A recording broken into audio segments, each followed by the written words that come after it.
A glimpse inside the self-imposed confinement and monotony that was Julian Assange's life for 7 years.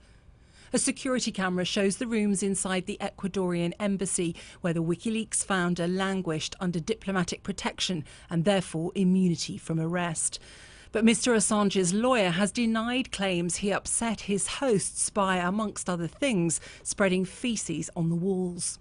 It's a difficult situation. I've been visiting him in the embassy throughout this 7-year period. He hasn't had access to the outside. He's been inside a room, effectively, as you said, for more than 7 years. People have children who are 6 and 7 years old. For your child's entire life, this man has been inside a room in quite difficult circumstances.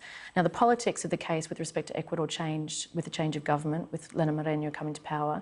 And ever since then, inside the embassy, it's become more and more difficult, to the point where even Human Rights Watch said it was akin to solitary confinement. Ecuador allowed British police to haul away Julian Assange on Thursday. He maintains he stayed not to avoid rape allegations in Sweden, but because he feared extradition to America for exposing US government secrets. The Swedish prosecutors came inside the Ecuadorian embassy to ask him questions about the case. He gave his testimony, and after that they chose to close the investigation. 3 days after his arrest, and the Ecuador embassy is now devoid of Assange supporters. But his critics say no charges in Sweden doesn't amount to exoneration. My understanding is that the only reason that Swedish authorities have not prosecuted the case is simply because they couldn't get him into a Swedish court. It isn't because they were satisfied that there was no evidence against him, or there was no case to answer. On the contrary.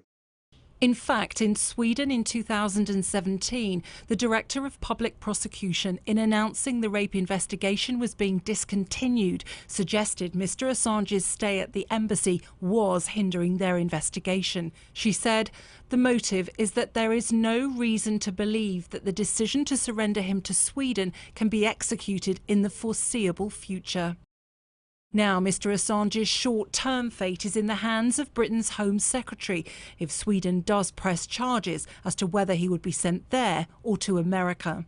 He would base his decision on the seriousness of the allegations, which request was made first, whether or not the person is a fugitive or not, and whether they're simply wanted for trial or whether they're convicted of an offence.